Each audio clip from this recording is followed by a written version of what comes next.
अल्हम्दुलिल्लाह वस्सलातु वस्सलाम अला रसूलिल्लाह व अला आलिहि वसहबिहि अजमईन अम्मा बाद अऊज़ु बिल्लाहि मिनश शैतानिर रजीम बिस्मिल्लाहिर रहमानिर रहीम इक़रा बिस्मि रब्बिकल लज़ी खलक़ खलक़ल इंसाना मिन अलक़ रब्बि इश्रह ली सदरी व यस्सिर ली अमरी वहलुल उक़दतम मिन लिसानी यफ़क़हू क़ौली। मेरे मोहतरम बुज़ुर्गों और मेरे अज़ीज़ भाइयों, अस्सलामु अलैकुम व रहमतुल्लाहि व बरकातुहू। सियालकोट के बारे में कई तारीफ़ सुना था कि ये सिटी है स्पोर्ट्स गुड्स की, जहाँ फुटबॉल बनते हैं और कई स्पोर्ट्स, चाहे वो क्रिकेट बैट हो, हॉकी स्टिक बनते हैं। तो अल्हम्दुलिल्लाह आज मैं सियालकोट में हूँ। इस ओपनिंग में मुझे पैगाम देना है कि आज हम देखते अक्सर मुसलमान, जहाँ तक के तालीम का सवाल है, वो मगरबी दुनिया की तरफ देखते हैं और फ़ख्र से कहते हैं मेरा बेटा अमेरिका में पढ़ रहा है।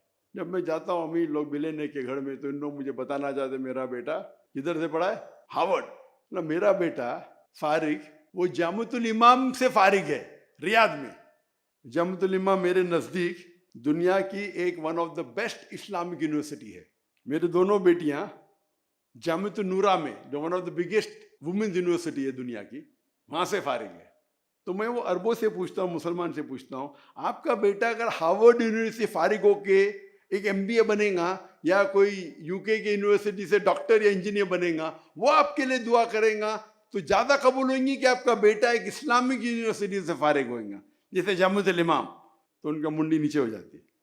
सबसे पहले हिदायत जो अल्लाह सुब्हाना व ताला कुरान मजीद में इंसानों को देते हैं, सिर्फ मुसलमान के लिए, सारी दुनिया के लिए कहते हैं इकरा, पढ़ो। और अक्सर बड़ी तादाद में मुसलमान पढ़ना नहीं चाहते। अल्लाह का पैगाम सिर्फ इकरा नहीं है, पूरा पैगाम है इकरा बिस्मि रब्बिकल लज़ी खलक़, पढ़ो अल्लाह के नाम से। जो अल्लाह के रसूल फरमाते तालीम हर इंसान के लिए फ़र्ज है, हर मुसलमान के लिए फ़र्ज है, चाहे वो मर्द हो या औरत हो। तालीम जो फ़र्ज है हर मुसलमान के लिए वो है तालीम जो बेसिक हमारे खालिक के बारे में जानती है, बेसिक्स ऑफ दीन। अगर हम हमारे खालिक को नहीं पहचान सकते तो इस ज़िंदगी में हमारा मकसद क्या है? अगर जो तालीम आप हासिल करते हैं वो आपके खालिक अपने रब अल्लाह सुब्हाना व तआला के करीब नहीं लेके जाती, तो वो तालीम इस दुनिया में शायद आपको फ़ायदा करे, शायद पैसे कमाएंगे आप, लेकिन आखिरत में तो उसका फ़ायदा ही नहीं। अगर वो तालीम आपके रब के तरफ लेके जाती है, आपको अल्लाह के तरफ करीब ले जाती है, इंशाअल्लाह आखिरत में तो फ़ायदा है ही, इस दुनिया में भी फ़ायदा है, आपको लगेगा फ़ायदा नहीं है। तो आज हमारे इदारे मगरबी इदारे से बेहतर होना चाहिए। इवन टेक्नोलॉजी में अगर आप तारीख पढ़ेंगे 8वीं 9वीं सदी, उसमें यूरोपियंस कहते थे ये दौर अंधेरे का दौर है, डार्क एजेस, अंधेरे का दौर। किसके लिए? यूरोपियन के लिए, दुनिया के लिए नहीं। जितनी तरक्की दुनिया ने 8वीं सदी 8th सेंचुरी और 9th सेंचुरी में की, लेकिन किसने तरक्की की? हम मुसलमानों ने। हम मुसलमानों ने इतनी तरक्की की कि अगर आपको साइंस के ऊपर तहकीक करना है, आपके लिए लाजिम है कि अरबी ज़बान सीखे। वमन अहसनु क़ौलन मिम्मन दअा इलल्लाहि व अमिला सालिहान व क़ाला इन्ननी मिनल मुस्लिमीन। कौन शख्स बेहतर है जो लोगों को अल्लाह की तरफ बुलाता है और अच्छे अमाल करता है और कहता है मैं मुस्लिम हूँ? तो सबसे बेहतरीन पेशा अल्लाह के नज़दीक कुरान मजीद में लिखा है दाई का। एक दाई का पेशा जितने भी पेशे आज दुनिया में हैं उससे बेहतरीन है। कितने हमारे पास कॉलेज है दाई बनाने के लिए? पाकिस्तान में कितने दाई बनाने के लिए? मैं इस्लामिक कॉलेज की बात नहीं कर रहा हूँ। अगर आपके कुरान की ज़बान पे महारत पाए, लुग़ा फुसा सीखे और इन जो हासिल करेंगे वो अनकम्पेरेबल है। अफसोस की बात है कि हमारे इंस्टीट्यूशन में हम क्या करते, मगरबी तालीम को लेते, उसको इस्लामाइज करते। ये कुरान में लिखा है सूरह अंबिया में, सूरह नंबर 21 आयत नंबर 30 में, अवलम यरल लज़ीना कफ़रू अन्न समावाति वल अर्द कानत रत्क़न फ़तक़नाहुमा। क्या वो काफिर देखते नहीं कि हमने पूरी कायनात एक थे और हमने धमाका किया, फ़तक़नाहुमा।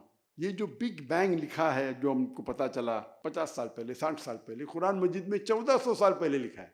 लेकिन वो तालीम आप भेजते अपने बच्चों को अमेरिका, इंग्लैंड, यूरोप, फिर 3 साल के बाद वो बाप आता है, जाकिर भाई ज़रा हिदायत दो मेरे बच्चों को, आपका फ़ैन है। क्या हो गया? वो भाग गया। क्या कर रहा है? जिना कर रहा है। क्या कर रहा है? ड्रग्स ले रहा है। क्या कह रहा है? मेरे बेटे को लड़की बनने का है। हम हमारे देश में, हमारे मुल्क में, हमारी सिटी में ऐसे इदारे कायम करें कि लोग बाहर जाना भूल जाए। आप कोई भी इदारा कायम करो, उसमें 10 गुना ज़्यादा एप्लीकेशन होना चाहिए, तो आपका इदारा लेवल का है। आपके पास 100 सीट है तो 1000 एप्लीकेशन आना चाहिए। If the demand is more than supply, लोग आपकी कदर करेंगे। तो अगर ऐसे इंस्टीट्यूट हम कायम करेंगे जिसमें क्वालिटी है, कम करो लेकिन क्वालिटी करो, आप देखेंगे कि इंशाअल्लाह फिर से हमारी कौम ऊपर आएंगे। आज की तारीख में हम 25% से ज़्यादा है दुनिया में, 8 बिलियन में से 2 बिलियन से ज़्यादा मुसलमान हैं। कभी भी दुनिया में, कभी भी हिस्ट्री में मुसलमान इतनी तादाद में दुनिया में थे ही नहीं।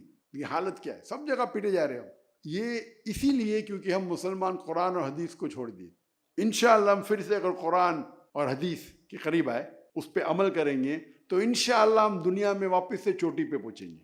मैं अल्लाह सुब्हानहू तआला से दुआ करता हूँ कि अल्लाह ताला हम सब को हिदायत दे कि कुरान और सही हदीस पे अमल करे, और अल्लाह ताला से दुआ करता हूँ कि हम सबको इंशाअल्लाह जन्नत में साथ में उठाए। व आखिर दावाना अल्हम्दुलिल्लाहि रब्बिल आलमीन।